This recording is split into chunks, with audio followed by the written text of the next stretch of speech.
You know what makes the story of Jonah so unsettling? It's because all the categories are mixed up and turned upside down. I mean, think about it. The supposedly righteous Israelite is defiant and resistant to God's message, while those wicked, heathen Assyrians are open and receptive to what God's doing. It's uncomfortable. And y'all remember that Jonah was an Israelite, called by God to go to Nineveh and bring a message of warning. And Nineveh's the capital of Assyria. And remember from last week, as I said, Assyrians, man, they were brutal, cruel, oppressive people. I mean, they crushed other nations, and Israel was one of them. They made life miserable for Israel day in and day out. Jonah doesn't want to go to them and give them any chance of something good happening. So Jonah says, no, I'm not going. Gets on a boat, he heads the other way. A big storm comes, Jonah's thrown overboard. He's then swallowed by a big fish. And I know in our culture we make the story about Jonah being swallowed by a whale or a big fish, but it's so much more than that. And then Jonah's spit up on a beach near Nineveh. Fine, God, I'll go. And remember, he walks through the city, the center of the city, the center of the empire, and he gives that short, lazy 5-word sermon, 5 words in the ancient Hebrew, 40 days, and Nineveh shall be overturned. And he doesn't think they're going to listen to him, and what he wants is for God to rain down judgment and condemnation on these people. But instead they listen. And they turn to God. They repent of their evil. They change their ways. And God is gracious, slow to anger, abounding in love. He's good to them. And Jonah is furious. He's furious. And the story ends. Remember, it's only 4 chapters. The story ends with Jonah leaving and going and sitting outside of the city.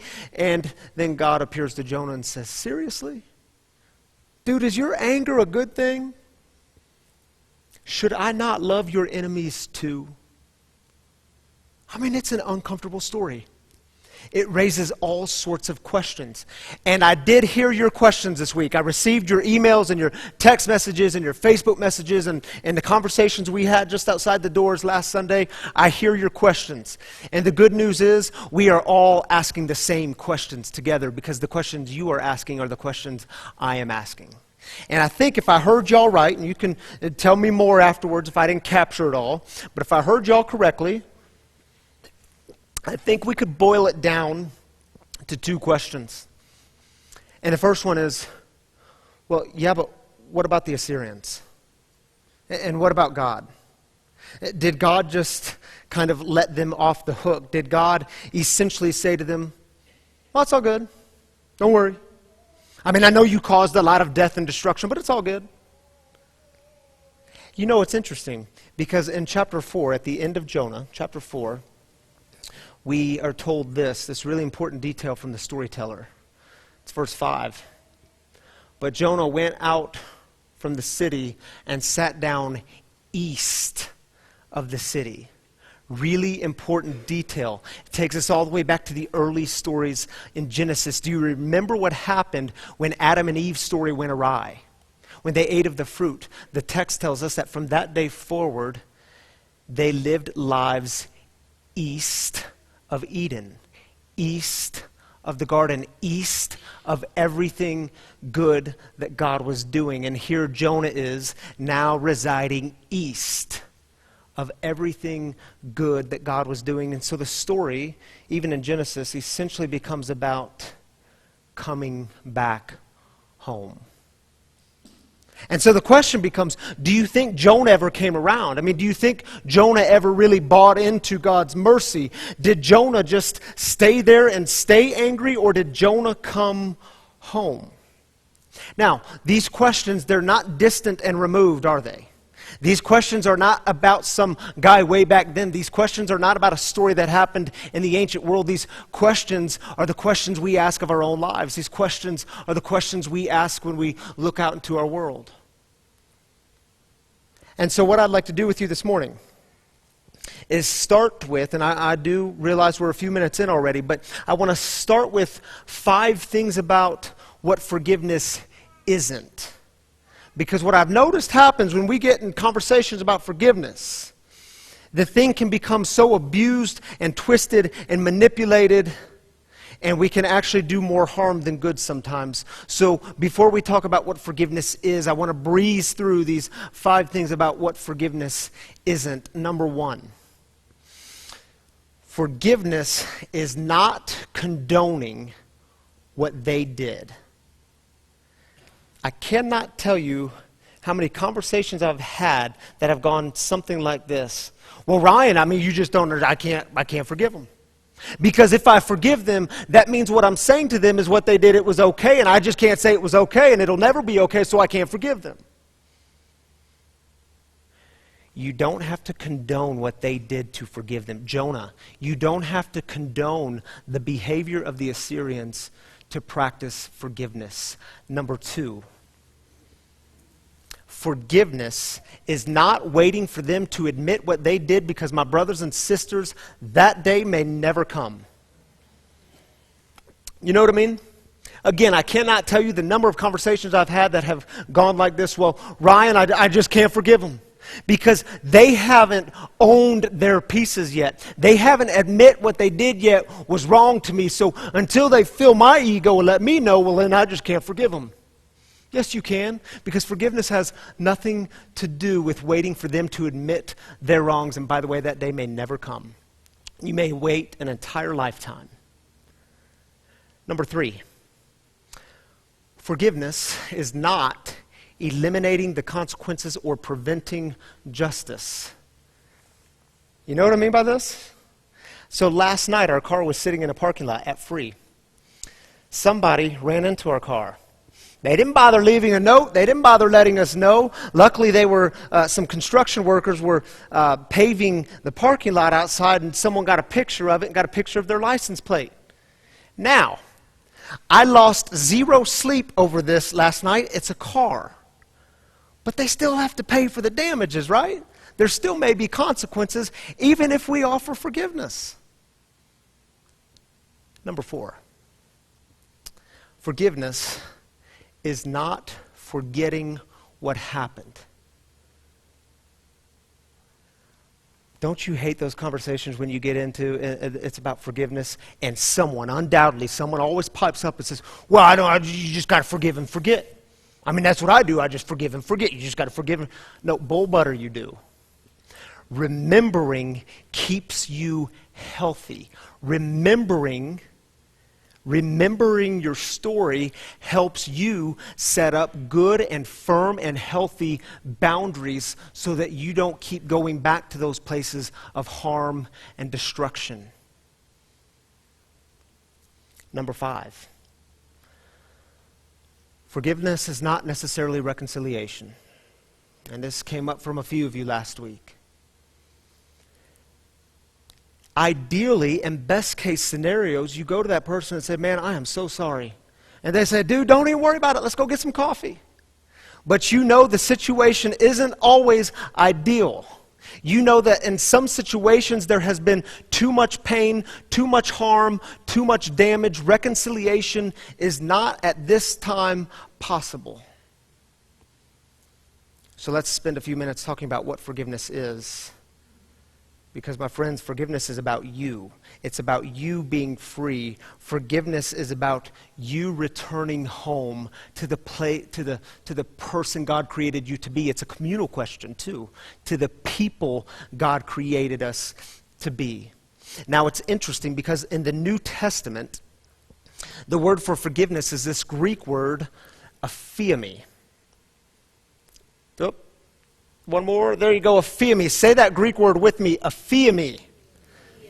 Come on, shout it out, aphiemi. It's kind of like, do you feel me? Aphiemi. Aphiemi. Now, aphiemi literally means to send away, to cast off, to release, to let go.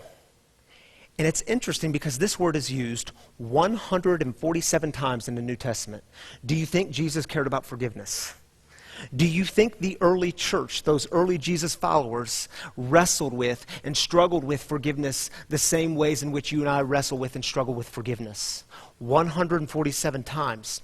And when Jesus says, as we forgive those who trespass against us, we pray it every Sunday. It's what we now call the Lord's Prayer. When Jesus says this, it's that Greek word aphiemi, to send away, to release, to let go.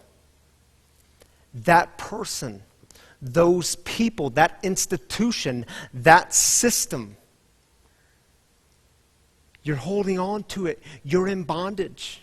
You're holding on tightly. You're in bondage. You're in prison to that.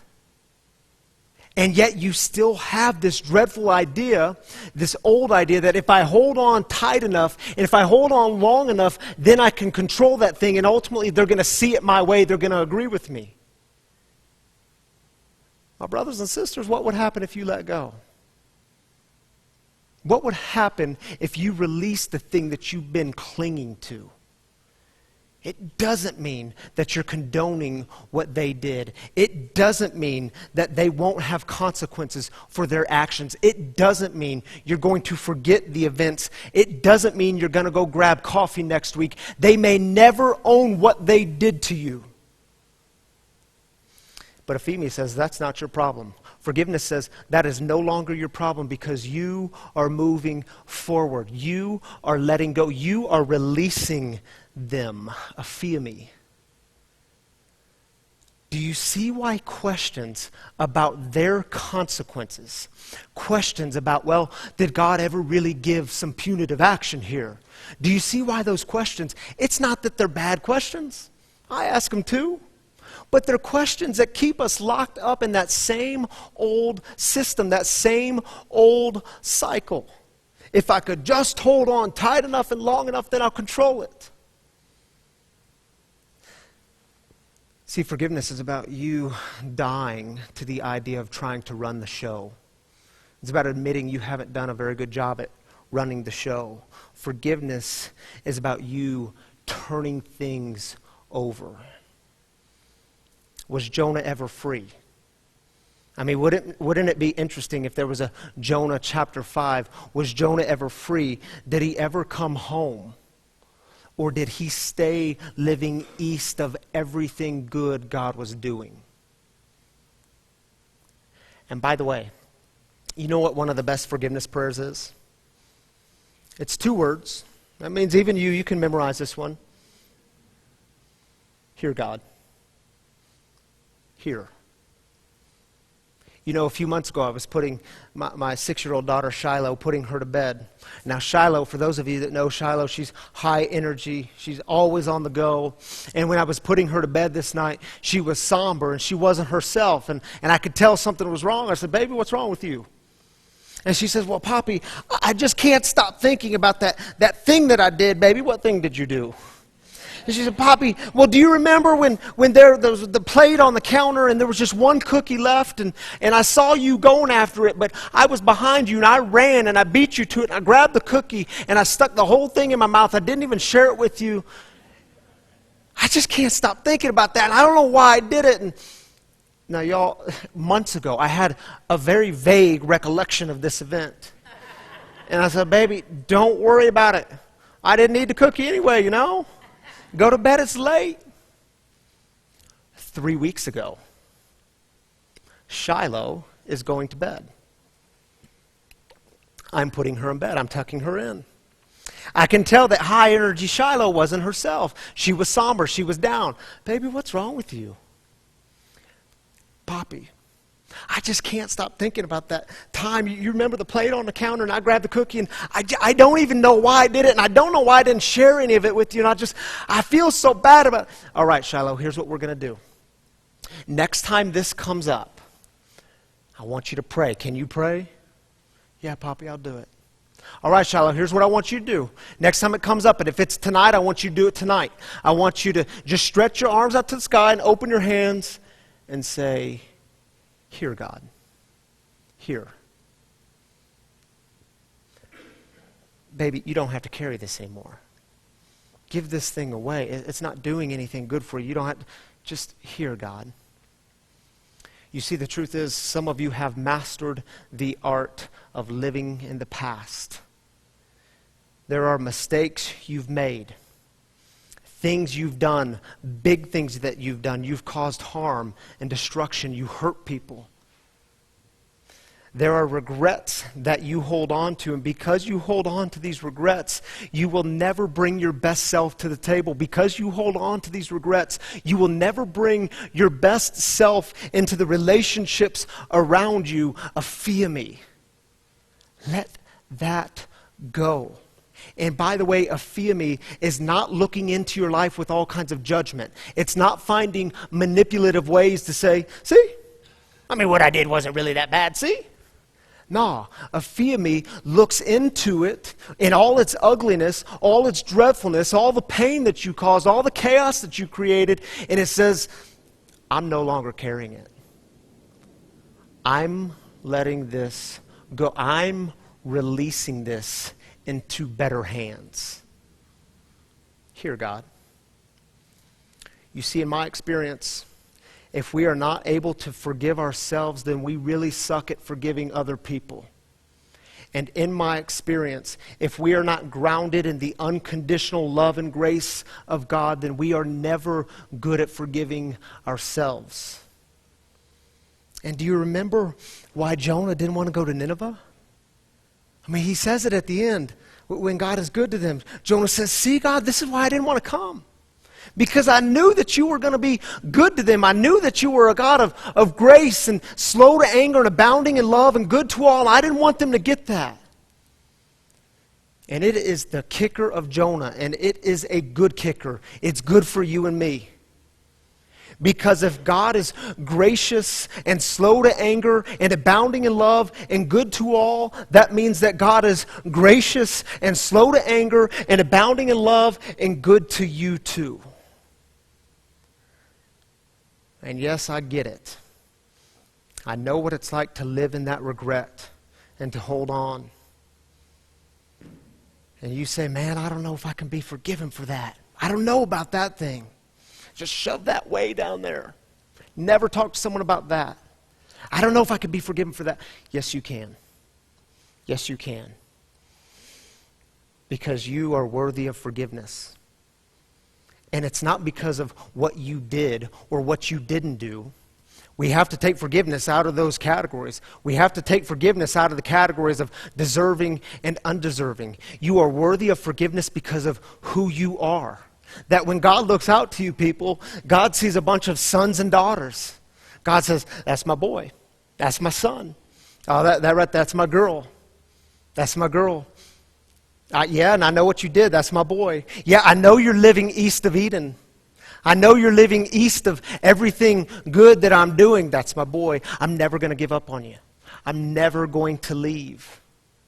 Yeah, I want you to come home. I want you to stop living east of everything I've created you to be. I want you as a people to stop living east, and I want you to come home. But I will not give up on you. Do you believe you are worthy of aphiemi, forgiveness, not because of what you've done, but because of who you are? You know, one of the most powerful forgiveness stories I've been a part of, a witness to, is with my friend and brother David Slade here. David, you want to come up here and join me? David and Diana's daughter, who was 21 years old, her name was Brittany. Her life was taken about 6.5 years ago by a senseless act of violence. It was my first funeral here at St. Luke's. Reverend Janet and Reverend Sally were gone. They were out of town, and I was here. And you know, about 2 years ago, I led a class called Loving Our Enemies. And David was part of that class. And each week, at the end of our group together, we spent time praying for our enemies, asking God to help us love our enemies and forgive our enemies. And each week, David was silent until the last week. And we were sitting in the living room, and gathered as a group. It was the end of the meeting, end of the gathering, and we were praying. We had our heads bowed, and it came to the end, and David started to pray. Man, I will never forget this moment. God, help me forgive Dustin. Dustin was the guy who took the life of Brittany. In that moment, I don't think there was a dry eye in the living room. It was a poignant moment. You could feel it. You could touch it. You could sense it. David has since been on this process of forgiveness. And as we're reminded, it is a process. These things usually don't happen overnight. So I wanted to invite David here today to share with you this process of forgiveness. So thank you for being here, David. Thank you for your bravery. I'm grateful. Thanks for asking me. So that night I asked, God to help me forgive Dustin. I thought that was it, That's how you do it. You just ask to forgive him and it's over with. And I learned through the process that wasn't it, After Brittany died, I became a very angry and bitter person. I pushed away everybody, my wife, my 2 surviving children, the rest of my family, friends, I just pushed everybody aside. And so I thought, well, now that I've asked God to help me forgive Dustin, it's done and things are going to get better, but it wasn't getting better, And I was dealing with a drinking problem, and me and Ryan were talking, and forgiveness came up. He said, we got to be able to forgive Dustin. And I thought to myself, I don't know if I really can. How can I forgive the man who took my daughter's life? And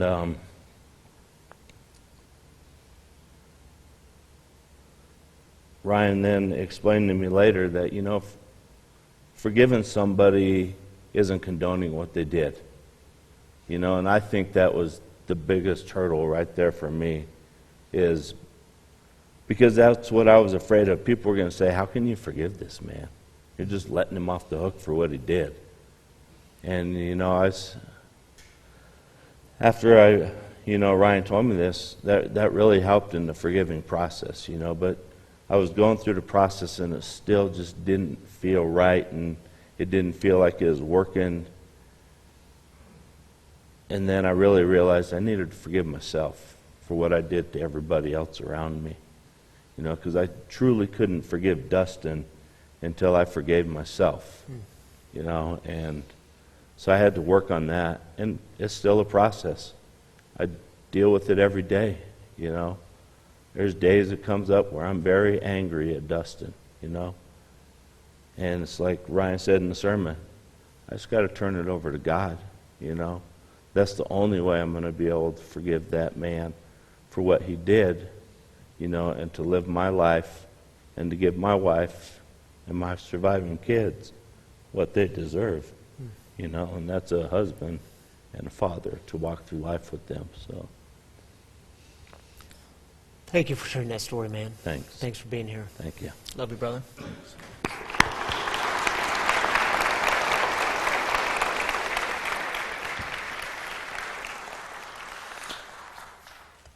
So at this time, a song's going to play. It's, interestingly enough, called Forgiveness. And during this song, if you'd like to just sit and reflect in silence, you could do that. You can watch the video. Or if you're one of the moving types, Sally and Jessica and I will be up here offering oil blessings, because maybe you're on a journey of forgiveness.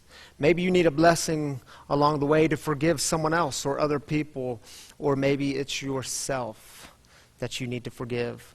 We also have a couple of prayer kneelers out if you want to use those prayer kneelers and offer a simple prayer. Maybe the prayer is as simple as, "Here, God, you take it."